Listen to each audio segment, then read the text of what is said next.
पिता ने अपनी बेटी की गृहस्थी को खतरे में डाल दी। क्यों ऐसी सिचुएशन आई लाइफ में कि अपने पिता ने बेटी की शादीशुदा लाइफ को खतरे में डाल दिया?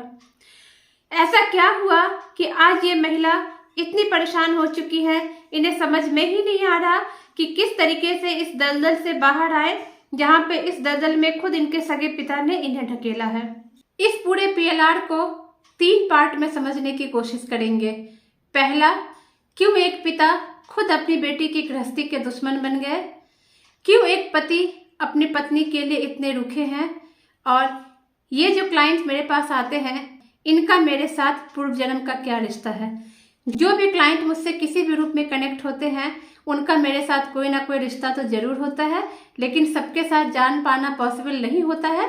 तो जो क्लाइंट मेरे पास बार बार आते हैं, हर छोटी बड़ी प्रॉब्लम के लिए मेरे पास आते हैं, अगर उनका पीएलआर होता है तो फिर मैं ये जानने की कोशिश जरूर करती हूँ कि उनका मेरे साथ क्या रिश्ता रहा है। ये सारी घटनाएं ना चाहते हुए भी हुई हैं, और ये इसलिए हुई हैं क्योंकि इन महिला को पास्ट लाइफ का इनका कुछ कर्म था जिसका हिसाब बराबर करना था, जिसके कारण इनके पिता के हाथों इतनी बड़ी गलती हो गई। आइए चलते हैं इनकी कहानी की ओर। ये महिला 38 वर्ष की इनकी आयु है और ये एक स्कूल में शिक्षिका है। सबसे इम्पोर्टेंट बात तो ये है जो कि इनके कर्मों के सेटलमेंट की कहानी जहाँ से शुरू हुई है। जब इनकी शादी हुई थी तो उस वक्त ये जॉब में नहीं थी। इनकी शादी के बाद इनका मायके और इनका ससुराल दोनों अलग अलग राज्य में पड़ता है। इन्होंने इन दोनों ही स्टेट में, दोनों ही राज्य में टीचर की जॉब के लिए अप्लाई किया, लेकिन इनका ससुराल वाले जो राज्य है इनका, वहां इनका सिलेक्शन नहीं हो पाया। इनका सिलेक्शन हुआ इनके मायके वाले राज्य में, मायके वाले स्टेट में, और इनको इनका होम टाउन मतलब इनके मायके जिस शहर में था वहां पे इनको टीचर की नौकरी मिल गई। ये अपने मायके में अपनी मम्मी के घर पे रह करके वहां से जॉब करने लगी। उस समय उनकी बेटी छोटी थी, 1-2 साल की बेटी थी, तो ये बेटी को लेकर के अपनी मम्मी के घर में रहने लगे। इन महिला के मम्मी है परिवार में, पापा है और एक छोटा भाई और एक छोटी बहन है। ससुराल में इनके पति है, सास है और ननद है।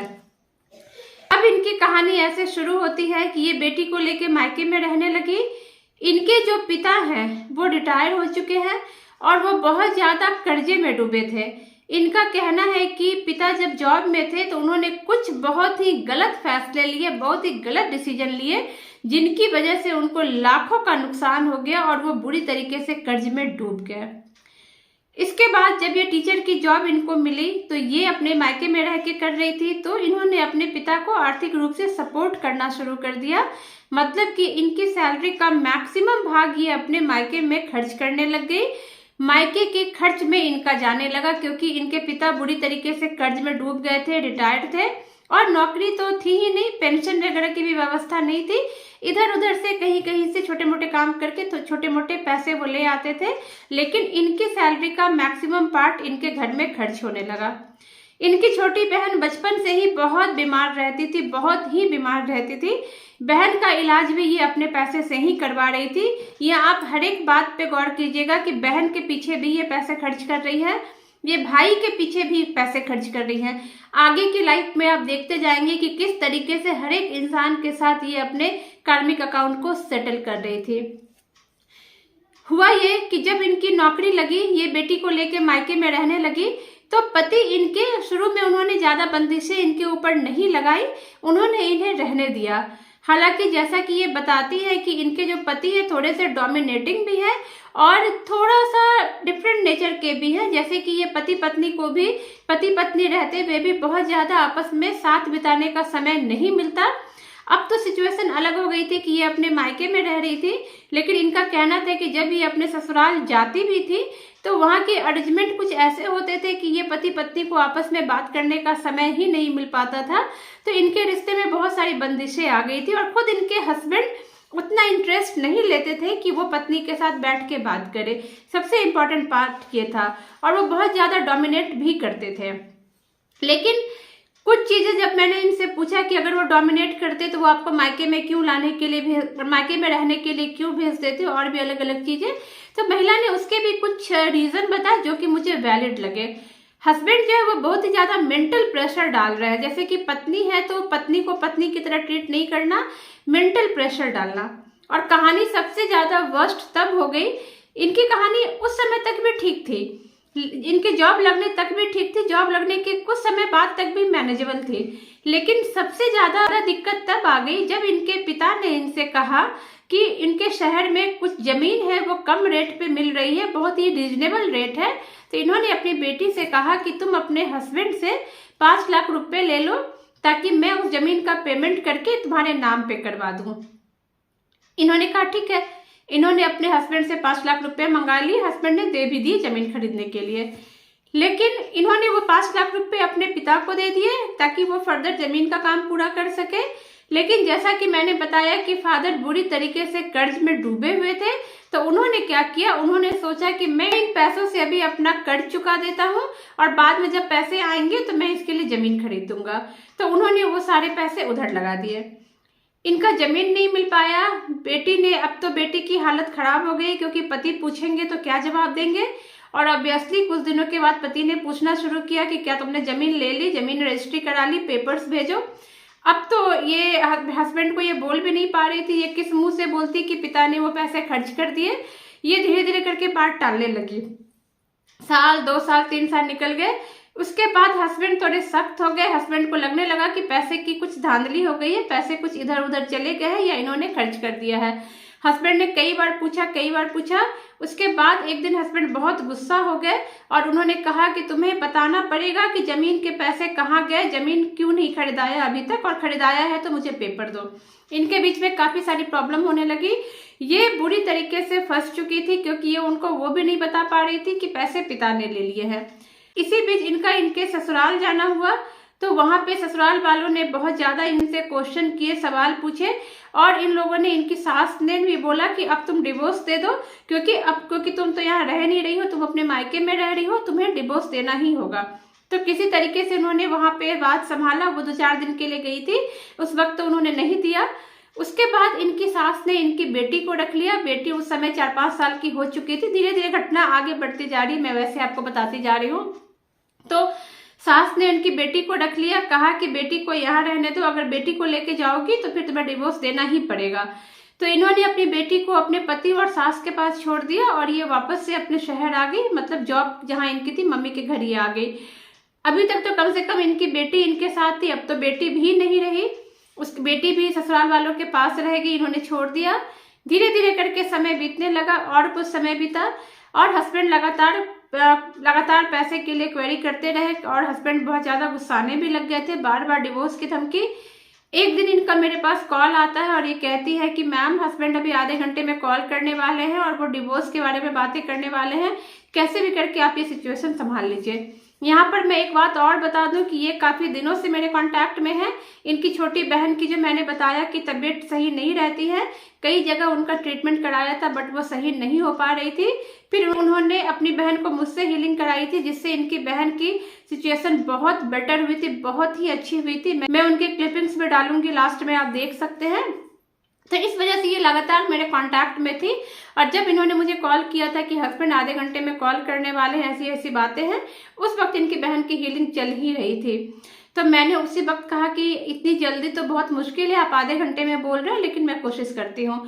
उस वक्त मैंने यूनिवर्स से इनके हस्बैंड को पॉजिटिव ऊर्जा भेजनी शुरू की, उनके हस्बैंड को शॉर्ट हीलिंग दी और थोड़ी कुछ प्रोसेस किए, यूनिवर्स के साथ पॉजिटिव एनर्जी भेजना शुरू किया कि इस तरह की बुरी बातें उनके दिमाग से निकल जाए और वो इन चीजों को खत्म करे, मतलब कि अभी जो ये खतरा मंडरा रहा है ये चीजें खत्म हो। और वाकई में हीलिंग का असर हुआ। मैंने इस हीलिंग पे एक वीडियो भी बना करके चैनल पर डाला हुआ है, आप देख सकते हैं। फिर इनके हस्बैंड ने बाद में, कॉल तो आया था हस्बैंड का, लेकिन उन्होंने डिवोर्स को लेकर के ऐसी कोई बात नहीं करी, बात वहां पे आगे नहीं बढ़ी, कोई चर्चा ही नहीं हुई डिवोर्स की। उन्होंने इधर उधर की और बेटी की बातें करके फोन रख दिया था। उसके बाद इनकी चीजें ऐसी आगे बढ़ती जा रही थी, लेकिन ये ना अब बहुत ज्यादा परेशान हो चुकी हैं। बेटी भी हस्बैंड के पास है और इनके एक कहते हैं ना कि गले पे तलवार लटके रहना, हर समय ये डर कि हस्बैंड अब ना इंक्वायरी कर दे, अब ना पूछ दे, अब ना डिवोर्स की बातें कर दे। तो ये बहुत परेशान रहती हैं। तो इनको जानना था कि इस तरह के सिचुएशन में ये क्यों फंसी, आखिर इन्होंने अपने पूर्व जीवन में क्या किया था कि आज ये इस तरह के सिचुएशन में फंस गई है। पहली चीज, दूसरी चीज इनको जानना था कि हस्बैंड इतनी ज्यादा डोमिनेटिंग क्यों है, मतलब हस्बैंड हार्ट से कभी इनको अपनाए नहीं थे, ये इनका था कि शादी भी हो गई थी तो एक जो पति का पूरे दिल से पत्नी को अपनाना होता है वो चीज नहीं था, कहीं ना कहीं कुछ कसक थी, तो वो क्यों थी। और तीसरी बात कि इनके पिता ने इनके साथ ऐसा क्यों किया, हालांकि पिता तो पिता होते हैं, बेटी का ऐसा नहीं है कि वो बुरा चाहते हैं, बट उनके हाथों ऐसा बुरा क्यों हो गया।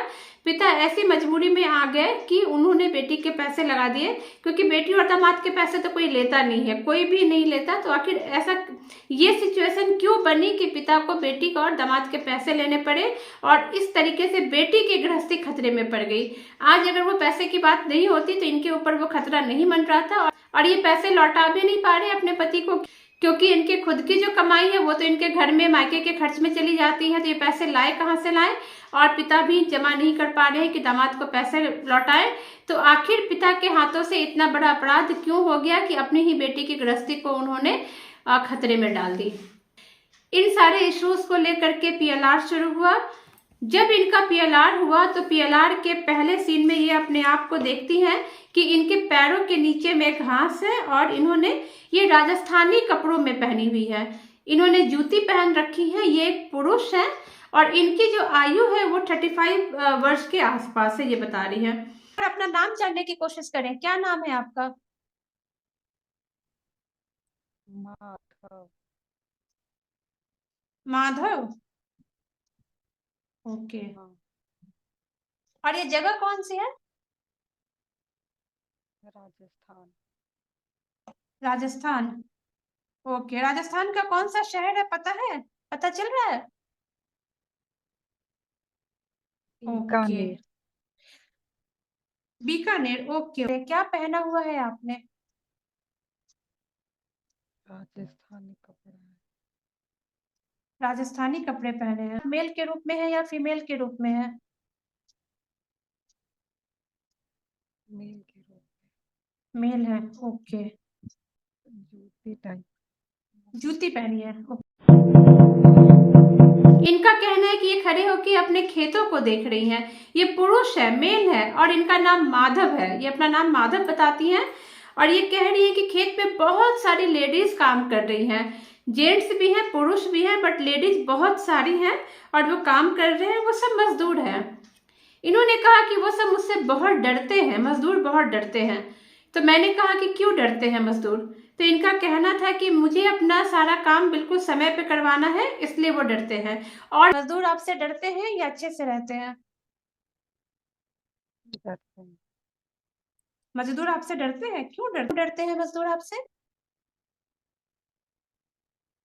क्योंकि वो अपने खेत में काम कर रहे हैं, उनको सही से काम करना है, तब उनको पैसे।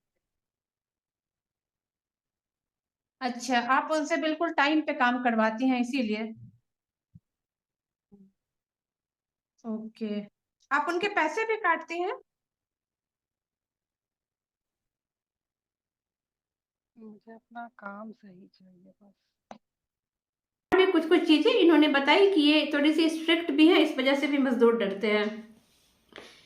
इनका कहना है कि जैसा कि मैंने बताया कि राजस्थानी कपड़ों में पगड़ी पहनी हुई है और उस वक्त धान के फसल की कटाई चल रही है जिस समय ये देख रही हैं। फिर जब मैंने इनको कहा कि अपने परिवार वालों को देखो कि अपने परिवार वालों में कौन कौन है आपके, तो ये देखती है कि इनकी जो इस जीवन की बहन है जो बहुत बीमार रहती है और जिनका ये हमेशा से इलाज करवा रही है, वो जो बहन है वही उनकी पत्नी है उस जीवन में। और यहाँ पर आगे चल के मैं कार्मिक अकाउंट भी बताऊंगी कि क्यों इनको अपनी बहन का इलाज कराना पड़ रहा है। इनका जो बेटा है पूर्व जीवन का, वो इनका भाई बना है और वो भाई की भी जिम्मेदारी उठा रही है, क्योंकि भाई बहुत ही छोटी मोटी सी नौकरी कर रहे हैं, बहुत ही छोटी मोटी सी नौकरी। तो मैंने आपको बताया है कि पूरे परिवार का खर्च सब कुछ इन्हीं के ऊपर पड़ रहा है। तो मेरी बहन है। आपकी पत्नी आपकी बहन है, ओके। बेटा है। बेटा है, बेटा कौन है आपका? भाई। अच्छा, बेटा आपका भाई बन के आया है। इनका कहना है कि इनकी पत्नी बहुत बीमार रहती है। पत्नी की बात पे फिर मैं आगे आऊंगी, अभी मैं इनको इस क्वेश्चन पे लाती हूँ कि इनका इनके हस्बैंड के साथ क्या कार्मिक अकाउंट है और पिता के साथ क्या कार्मिक अकाउंट है, फिर मैं इनकी बहन और भाई पे आऊंगी। जब मैंने इनको इनके पति को आइडेंटिफाई करने कहा तो ये कह रही है कि इनके जो पति हैं वो उसी खेत में एक मजदूर है और वो इनके पास पैसा मांगने आ रहे हैं, बार बार बार बार आ रहे हैं। मैंने कहा क्यों आ रहे हैं पैसा मांगने, तो वो कह रही है कि जो हस्बैंड है पूर्व जीवन के, जो कि मजदूर है और उनका नाम सुमेर है, मैं वहां पे उनको सुमेर कह के बुलाऊंगी। तो इनका कहना है कि सुमेर की पत्नी बहुत बीमार है और सुमेर को वैद्य को दिखलाना है, जिसकी वजह से वो बार बार आके पैसे मांग रहा है, लेकिन ये बार बार उसे निराश कर दे रही है। उसे वो बहुत उम्मीद से आता है, उसे बहुत उम्मीद रहती है कि ये मदद कर देंगे। पूर्व जीवन में इनका नाम माधव है, सुमेर को लगता है कि जो माधव है मालिक है वो मदद कर देंगे, लेकिन सुमेर को हर बार निराश होना पड़ता है, ये कभी उसकी मदद करते ही नहीं। वो एक मजदूर है। अच्छा, आपके पति मजदूर हैं, गौर से देखिए, अब अपने पति के बारे में जानकारी इकट्ठी कीजिए। बहुत परेशान है क्योंकि हम्म। पति के इलाज कराने के लिए पैसे नहीं है। ये अटक रहे समय हैं। कौन, यस यस, कौन सा ईयर है? 1765। तो सुमेर की आंखों में इनके लिए बहुत गुस्सा दिखता है। मैंने इनको कहा कि सुमेर की आंखों में देखो क्या दिख रहा है, तो ये कहती है कि सुमेर बहुत गुस्सा है और चूंकि इन्होंने मदद नहीं की है तो बहुत गुस्सा है, क्योंकि उसकी पत्नी की हालत खराब होती जा रही है, दिनों दिन उसकी पत्नी की तबीयत खराब होती ही जा रही है और यही कारण है कि सुमेर बहुत गुस्सा है, क्योंकि सुमेर का इनके अलावा और कोई सहारा है भी नहीं। ठीक है, तो वो बिना पैसे लिए चले गए। उनकी आंखों में देखिए, क्या उनकी आंखों में आपके लिए गुस्सा है या क्या भाव है? बहुत नाराज। ओके। उन्हें पूरी उम्मीद थी कि मैं मदद करूं। थोड़ा तेज बोलेंगे, बहुत नाराजगी है और उन्हें पूरी उम्मीद थी कि मैं मदद करूं। मदद मांगने आया है। मदद मांगने आया है। ओके, फिर? पर मैंने मदद से मना कर दिया। ओके, क्या मदद मांगने आए थे? घर पर कोई बीमार है। हम्म। ओके, कोई बीमार है, पैसे चाहिए। पैसे चाहिए। आपने पैसे नहीं दिए? नहीं, मैंने कहा कि अभी जब काम पूरा हो जाएगा तब कि पैसे। कौन बीमार है और किसके हेल्प के लिए वो आए हैं और उससे आपका क्या संबंध है? पति किसकी बीमारी के लिए आए हैं? तो इस वजह से उन जो मजदूर हैं इनसे बहुत गुस्सा रहते हैं। और जब मैंने कहा कि अगर वो आपसे इतना गुस्सा करते हैं और उनको इतनी नफरत हो गई है आपसे, तो उन्होंने आपसे शादी क्यों की, क्यों इस जीवन में वो सुमेर आपके पति बन के आए? तब ये देखती हैं और बताती हैं कि क्योंकि अब सुमेर भी चाहता है कि मुझे मेंटल टॉर्चर करना। सुमेर को मैंने पिछले जीवन में मेरे बर्ताव के कारण सुमेर बहुत परेशान हुए थे, बहुत मेंटल प्रेशर में रहे थे और यही कारण है कि इस जीवन में वही मेंटल प्रेशर वो मुझे दे रहे हैं। मैं ससुराल जाती भी हूँ तो वो मुझे समय नहीं देते हैं। पैसों की बात तो अभी कुछ सालों से है, शादी के बाद भी वो मुझे ज्यादा समय नहीं देते थे। पत्नी को जो एक होता है कि थोड़ा हस्बैंड का साथ मिलना, प्यार मिलना, वो चीजें नहीं थी। मैंने हमेशा से उनकी तरफ से मिसिंग देखी थी और एक तरह का रूखा व्यवहार उनका रहता था। तो वो सारी चीजें यहाँ पे आ रही हैं और उन्होंने शादी ही इसीलिए की है ताकि मुझे डोमिनेट कर सके, मैंने जो उनके साथ किया था वो सारा बदला निकाल सके। एक और इम्पॉर्टेंट बात है कि जो सुमेर की पत्नी को मैंने कहा कि देखो वो पत्नी कौन है और क्या वो इस जीवन में है, तो वो सुमेर की जो पत्नी है उनको अपने इस जीवन के सासू माँ के रूप में देखती हैं। और तब इनको समझ में आ जाता है कि क्यों सासू माँ भी इन्हें सपोर्ट नहीं करती, उल्टा वो भी चाहती है कि डिवोर्स हो जाए।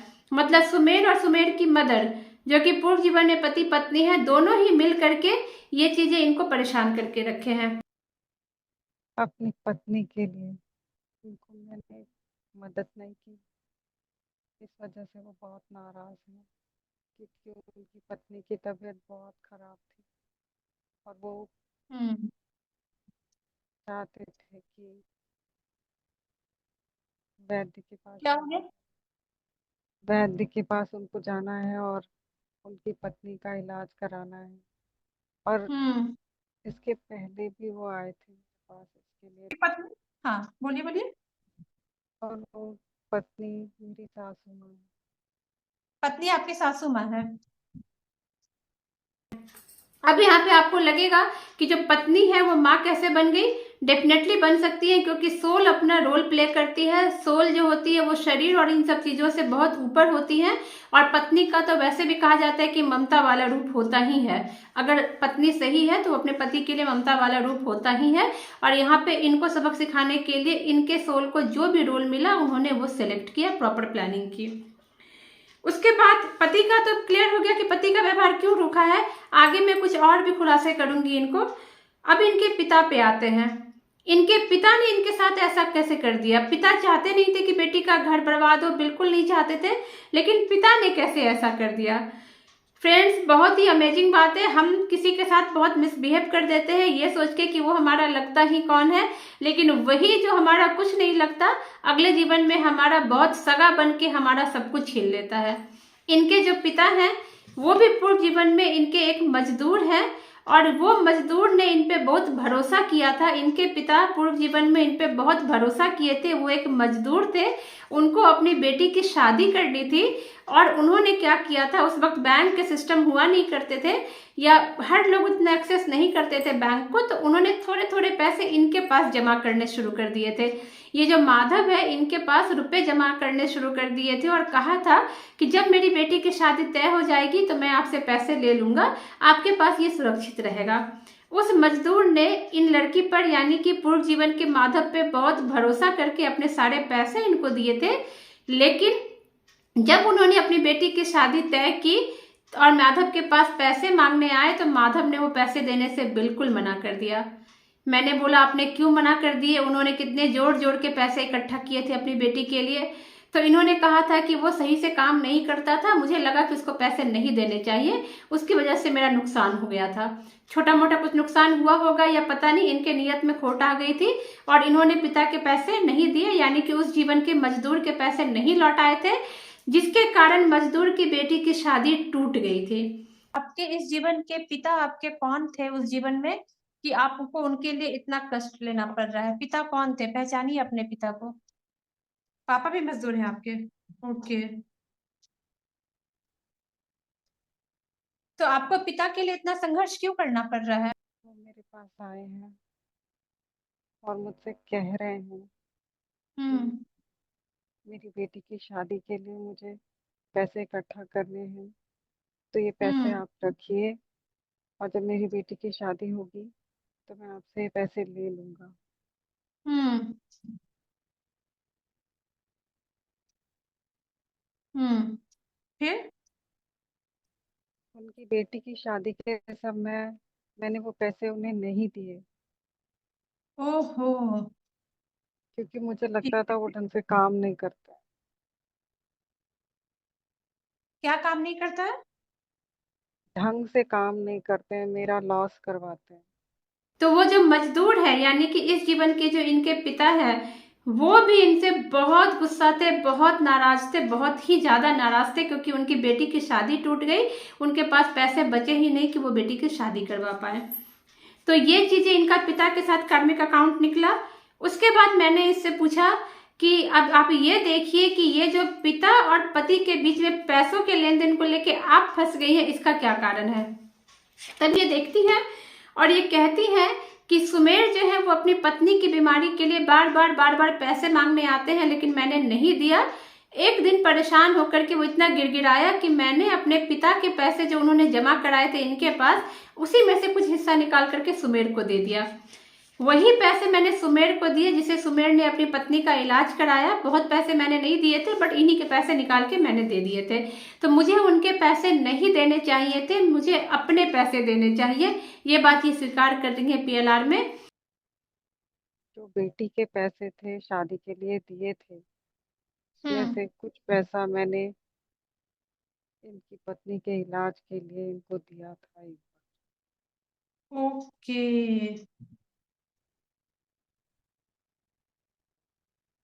बेटी की शादी के लिए जो पैसा दिया था उसमें से कुछ पैसा आपने इनकी पत्नी के इलाज के लिए दिए है। ये लगता था वो ढंग से काम नहीं करते हैं तो उनको पैसे देने की जरूरत नहीं है, और इन्हीं पैसों से ये बार बार आते थे तो मैं इनको इनके लिए एक बार बस दे दी। अच्छा, आप वही पैसे चुका रही हैं। अब आप एक बात का जवाब ढूंढिए। यस यस, बोलिए, कुछ बोलना चाह रही है। हाँ मैम, मैं वही पैसे चुका रही हूँ। ओके। तो क्या इसलिए आप अपने पिता के वही पैसे चुका रही हैं? हाँ, मैं वही पैसे चुका रही हूँ। वही पैसे आपने उनको लौटाए हैं? हम्म। ओके, मुझे ठीक नहीं है। देना चाहिए था, मुझे अपने पैसे देने चाहिए थे, पर मैंने उनके पैसे दे दिए। और हुआ यूं कि उस मजदूर के पैसे माधव ने लेके सुमेर को दे दिए। वो मजदूर इनका पिता, माधव ये बेटी या ये पत्नी जो भी कह ले, और वो सुमेर इनके पति। पूर्व जीवन में इन्होंने उस मजदूर के पैसे सुमेर को दिए थे और इस जीवन में उन्होंने सुमेर के पैसे मजदूर को दे दिए। मतलब कि अपने पति से पैसे लेकर के उस मजदूर को दे दिए 5 लाख रुपए। मतलब इन्होंने पूर्व जीवन में इसकी टोपी उसके सर किया था तो ये बिल्कुल बच गई थी, क्योंकि दोनों के दोनों गरीब थे, इनका कुछ नहीं बिगड़ पाया। वो मजदूर कलप के रह गया, रो धो के रह गया, लेकिन इनका कुछ बिगाड़ नहीं पाया क्योंकि ये बहुत पैसे वाले थे। लेकिन इस जीवन में जब इन्होंने चीजों को रिवर्स किया, लाइक जब सुमेर के पैसे यानी कि अपने हस्बैंड से पैसे लेकर के मजदूर को पैसे दिए, तो इसकी टोपी इसके सर में इस बार ये फंस गई।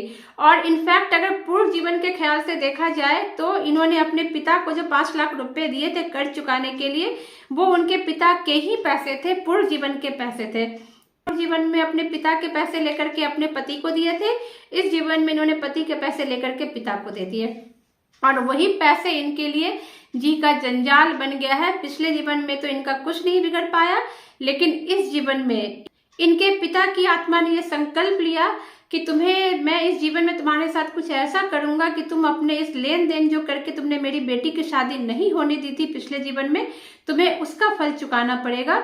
और वो इस तरीके से भोग रही है। पिता को जो इसने पति से लेके पैसे दिए वो पैसे पिता के ही थे, लेकिन पूर्व जन्म के थे, और वही पैसे इनके लिए जी का जंजाल बन चुके हैं। इनके गले पर हर वक्त तलवार लटकती रहती है कि पता नहीं कब डिवोर्स की नोटिस आ जाए, कब डिवोर्स की नोटिस आ जाए। पति से बात करने में डर लगता है कि कब वो पैसों की चर्चा कर दे। तो पूर्व जीवन में जो बहुत आसानी से बच के निकल गई थी, इस जीवन में उसका कई गुना ज्यादा भोग रही है, और आगे भी नहीं पता है कि इनकी ये शादी कितनी टिकेगी। बेटी को तो इनको खोना ही पड़ा है, बेटी अपने पिता के पास है, वहां रहती है। तो इस तरीके से हम देख सकते हैं कि ये किस तरीके से पैसों का इनका हिसाब इनको चुकाना पड़ा। अब आते हैं इनको अपनी बहन के पीछे पैसे क्यों लगाने पड़ रहे हैं। तो पूर्व जीवन में जैसा मैंने बताया कि इनकी पत्नी बहुत बीमार रहती थी। पूर्व जीवन में इन्होंने अपनी पत्नी का कोई इलाज नहीं कराया, क्योंकि इनको लगता था कि औरतों का काम घर का काम करना है, इससे ज्यादा उनके लिए कुछ नहीं करना चाहिए। तो उन्होंने कभी भी अपनी पत्नी का इलाज नहीं कराया। पत्नी बहुत बीमार है, बहुत परेशान है, बट उन्होंने कभी वैद्य को नहीं दिखलाया। पूर्व जीवन में उन्होंने पत्नी का इलाज नहीं कराया, पैसे बचाए या जो भी कहो केयर नहीं किया। वही पत्नी इस जीवन में इनकी बहन बन के जन्म ली है और एक एक चीज का हिसाब ले रही है। जिनके पैसे पानी की तरह बहन के इलाज में बह रहे थे, बाद में जब इन्होंने मुझसे हीलिंग कराई तब इनकी स्थिति कंट्रोल में आई। अब वो बहुत ठीक है, लेकिन तब तक वो ऑलरेडी काफी सारे पैसे बहन के ऊपर खर्च कर चुकी थी। मैं क्लिपिंग्स ऐड करूंगी, आप वो देख सकते हैं। भाई के पीछे क्यों पैसे लगा रहे हो आप, मैंने इनसे पूछा। तब इन्होंने कहा कि पूर्व जीवन में मैंने अपने बेटे की भी जरूरत को पूरी नहीं की थी। वो अगर 100 बार कोई चीज बोलता था तो मैं 1-2 बार उसे देती थी। वो सारी चीजें मैं आज चुका रही हूँ। ये अकेली घिरी पड़ी है। पिता पैसे ले रहे हैं, बहन पैसे ले रहे हैं, भाई पैसे ले रहा है, और पति पैसे के लिए दबाव बना रहे हैं। एक अकेली औरत सब तरफ से घिरी हुई है, और ये सिर्फ इनके पिछले जन्म के कर्मों की वजह से हो रहा है। ये घटना उन्होंने बताई कि 1765 ईस्वी की है। 1765। और जो जगह उन्होंने बताया वो राजस्थान बताया, राजस्थान का बीकानेर बताया।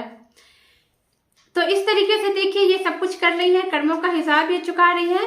इन्होंने बताया कि इनकी जो मृत्यु हुई वो लगभग 70 वर्ष की आयु में हुई और नेचुरल डेथ इनकी हुई। इनकी मृत्यु के समय इनकी पत्नी और इनका बेटा इनके पास था, इन्होंने देखा। अब बात करते हैं कि इन्होंने पीएलआर के लिए मुझे ही क्यों सेलेक्ट किया। और सिर्फ पीएलआर ही नहीं, इनके घर में कुछ भी बात होती है, कुछ भी इनको गाइडेंस चाहिए होता है तो ये मुझे ही कॉल करती है, ये मुझसे ही कांटेक्ट करती है। तो जब कोई ऐसे क्लाइंट मुझसे पीएलआर के लिए आते हैं जो बार बार मुझसे कनेक्टेड रहते हैं, तो मैं उनके पीएलआर में एक बार अगर समय मिल जाता है तो मैं ये देखने की कोशिश जरूर करती हूँ कि उनका मेरे साथ क्या रिश्ता है। तो जब इनको मैंने कहा कि आप ये पता करो कि नम्रता श्रीवास्तव के साथ आपका क्या रिश्ता है, तो ये अपने एक दूसरी लाइफ में जंप कर जाती हैं और वहां पर वो देखती हैं कि मैं जो हूँ यानी कि नम्रता श्रीवास्तव, मैं एक गुरु के रूप में इनके साथ हूँ। ये लोग मेरे शिष्य हैं, ये भी हैं और कुछ अन्य लोग भी वहां पे शिक्षा ग्रहण कर रहे हैं। तो ये मेरी शिष्या हैं और मैं इनके साथ बहुत ही प्यार से बातें कर रही हूँ, बहुत ही अच्छे से सारे लोगों को बिठा रही हूँ। तो इतना तो मुझे भी समझ में आ गया था कि ये कहीं ना कहीं मुझसे कनेक्टेड है, तभी हर छोटी बड़ी बात के लिए ये मेरे कांटेक्ट में आती हैं। इनका ये कहना था कि मैम, मैं आपको बहुत ही दिव्य ऊर्जा के रूप में देख रही हूँ, आपके चारों ओर से बहुत ही पवित्र ऊर्जा निकल रही है। और इनका कहना था कि मेरे आज्ञा चक्र में, यानी कि जहाँ में बिंदी लगाते हैं हम लोग, उस आज्ञा चक्र में इनको भगवान शिव के दर्शन हो रहे हैं, बहुत ही प्योर एनर्जी निकल रही है और मेरे आज्ञा चक्र में भगवान शिव दिखाई दे रहे हैं इनको। तो इनका कहना था कि मेरी भी जो एनर्जी है वो बहुत प्योर है, हाई लेवल की है। तो मैंने उनसे पूछा कि देखो क्या ये विशाला वाली लाइफ है, क्योंकि मेरी एक क्लाइंट ने मुझे विशाला की लाइफ में देखा था, वहां भी मैं भगवान शिव की उपासक थी, उनकी बहुत आराधना करती थी। तब इनका कहना है कि नहीं मैम, विशाला वाली लाइफ अलग है और इस लाइफ में आपका नाम तेजस्वनी है और आप बहुत ही ज्यादा प्योर ऊर्जा हैं। तो मुझे भी ये बातें समझ में आई, क्योंकि एक ही लाइफ में आप इतनी एनर्जी आपकी नहीं हो सकती कि आप इतनी प्योर ऊर्जा को पा सके, जन्मों जन्मों की तपस्या लगती है। तो विशाला वाली लाइफ अलग थी, वहां पे ऋषि कश्यप मेरे गुरु थे, मैंने वो वीडियो भी डाला हुआ है, आप देख सकते हैं। और ये मैं तेजस्वनी की लाइफ मेरी थी, जहाँ पे मैं एक गुरु के रूप में इनके साथ थी और मैं एक बहुत बड़ी साधक इसमें भी थी। ये तो मुझे भी पता है कि मेरी कई लाइफ साधना में निकली है। फिर मैंने जब कहा कि भगवान शिव से मेरे लिए कोई मार्गदर्शन है तो मांगिए, तो इन्होंने बताया कि भगवान शिव ये कह रहे हैं कि मैं यानी कि नम्रता अभी अपनी ऊर्जा का सिर्फ और सिर्फ 10% यूज कर रही है। और इन्होंने मुझसे कहा कि मैम, आने वाले समय में आपकी ऊर्जा और भी बढ़ेगी, अभी आप सिर्फ 10% यूज कर रहे हो, क्योंकि अभी आपकी पर्सनली भी बहुत सारी रिस्पॉन्सिबिलिटीज है, आप उसको देख रहे हैं, लेकिन आने वाले समय में आपकी शक्ति और बढ़ेगी।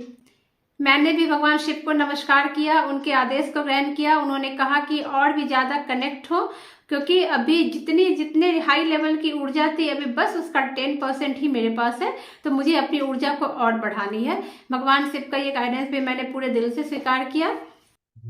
आप नम्रता श्रीवास्तव के पास क्यों आई इस जीवन में? क्या आप मुझे पूर्व जीवन से जानती हैं? आप कहीं ना कब? कहीं मेरी गाइडेंस एंजल रही हैं। आपको एक गुरु के रूप में देख रही हूँ। मैं गुरु के रूप में दिख रही हूँ?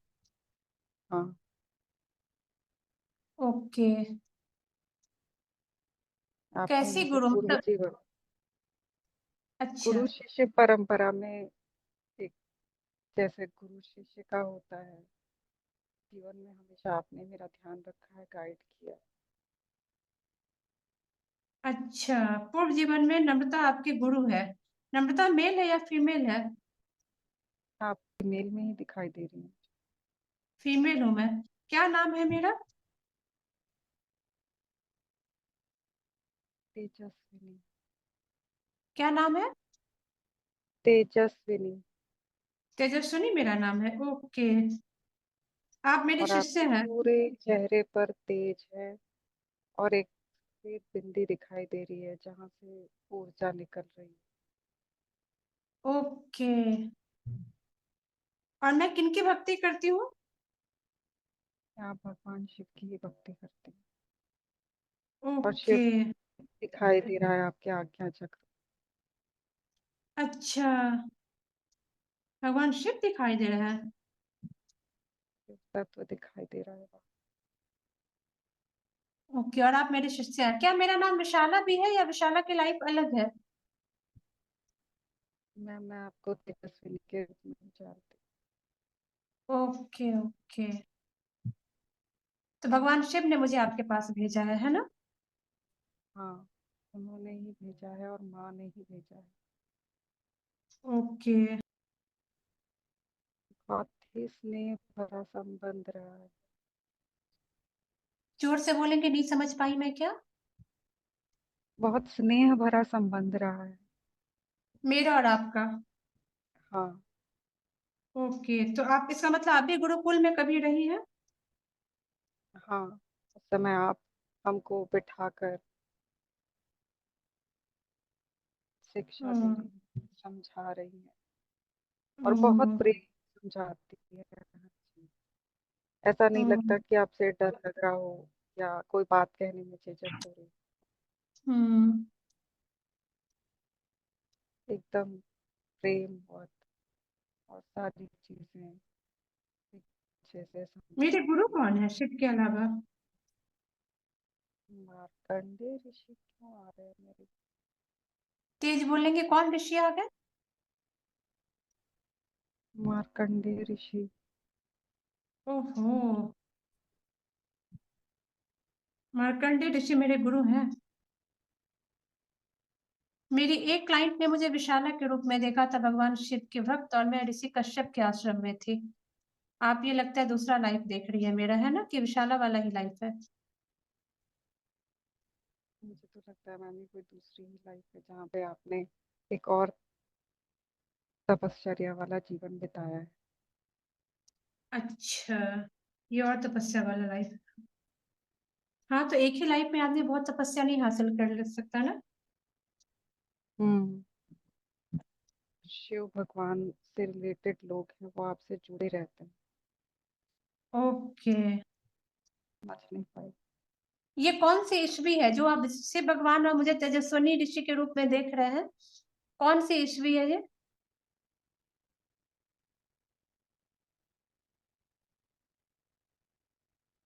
बहुत पुराना समय है जब ऋषि मुनि तपश्चर्या करते थे। सो रहा है आपको? बहुत रिलीव्ड फील कर रही हूँ मैं। अच्छा लग रहा है। आपको समझ में आ गया आपके ऊपर इतनी जिम्मेदारियां क्यों आई थी? हम्म। इतना तो अब जानते हैं कि भाई कुछ ना कुछ तो है तभी आप चीजों को अ, किसी भी रूप में कर रहे हैं। बस ये पता नहीं होता है कि किस वजह से हो रहा है हम्म, और कहाँ कौन व्यक्ति आपको आके गाइड करेगा। ये भी बहुत कहना चाहिए सौभाग्य की बात होती है। मैंने तो पहले ही आपको बोला है कि मतलब एक जो बुजुर्ग नहीं होते हैं घर के कोई भी काम करने से पहले पूछ लो कि हाँ मैंने भी मैडम वही ने बोल दिया तो हाँ बस कर लो। ये वहीं से आ रहा है, क्योंकि देखो और मैं एक लाइफ में। हम्म, लिटरली आपके के बाद मतलब मुझे ऐसा लगता है ना मेरी बहन को नया जीवन मिला है और मैं उसका करवा पाई हूँ भाई इलाज। ईश्वर ने किया है सब, महादेव ने किया है। क्योंकि बहुत चेंजेस हैं उसके बाद मतलब वो जो एक पुरानी पू को मैं याद करती हूँ चिड़चिड़ी और बहुत ही डिप्रेस्ड। अब वो बिल्कुल वो परेशान जरूर है क्योंकि अभी थोड़ी हेल्थ की रिकवरी चल रही है but we are hmm, really thankful to you क्योंकि वो जो मतलब कहना चाहिए एनर्जी के अटैचमेंट की वजह से ना वो नहीं निकल पा रही थी अपनी चीजों से। बिल्कुल भी हम्म, नहीं निकल पा रही थी मतलब बहुत ही बड़ा मीन्स एक कहना चाहिए हमारी लाइफ का टर्निंग पॉइंट था वो। हम्म, बहुत ही ज्यादा उस समय ऐसा लगता था कि मतलब इसको कैसे ठीक करें हम लोग क्या करें इसके लिए। और अभी भी मुझे ये फील होता है कि ना हम बीच बीच में किसी ना किसी तरीके की हीलिंग्स आपसे लेते रहें। पता नहीं हमेशा ये मन में आता है। हम्म, इसलिए मतलब कभी भी कुछ भी जैसे अगर कुछ भी डिसीजन लेना होता है कुछ भी रहता है तो बस एक ही चीज आती है कि एक बार नम्रता मैम से पूछ लेते हैं वो बोलेंगी तो कर लेंगे। इसका कारण आपको आज पता चल गया। कि एज अ मतलब शिष्य हम्म। आप मेरे साथ थी और मैं एज अ गुरु थी, तो इसलिए हम्म। वो बॉन्डिंग आपको मेरी तरफ खींचती है। हमेशा। शरीर बदल गया बट बॉन्डिंग वही है। बहुत मतलब एक जैसे जब से, और पता है एक सिक्योरिटी सी फील होती है। मतलब अब ऐसा नहीं लगता कि यार मतलब कोई भी सिचुएशन आएगी तो शायद पता नहीं हम कर पाएंगे कि नहीं कर पाएंगे। एक पहले अनिश्चितता का भाव रहता था। अब ये लगता है कि हम्म नहीं, मैम है तो बस उनसे पूछ लेंगे और सही दिशा में आगे कर्म कर लेंगे। चलिए, तो महादेव का घबराहट नहीं आएगी। जो उन्होंने जोड़ा हुआ है भाई। मैं तो अर्धनारीश्वर, पहले तो जो मेरी गाइडिंग एंजल थी वो काली माँ है। वो हम्म बैठी थी वहां पे, काफी देर उन्होंने मुझे गाइड किया। उसके बाद जब आपने मुझे बोला तो मुझे अर्धनारीश्वर के दर्शन हो रहे थे। और पता नहीं हम्म क्यों मैं जब से मतलब माँ से जुड़ी हूँ, मेरे को कभी शिव शक्ति में कोई डिफरेंस ही नहीं लगता। और शायद हम्म आपसे जुड़ना भी इसीलिए हुआ है क्योंकि वो एनर्जी आपके पास भी है, वो एनर्जी हमारे को भी गाइड कर रही है। बिल्कुल तो आप मेरे बिल्कुल। साथ ही साथ आ रहे हैं।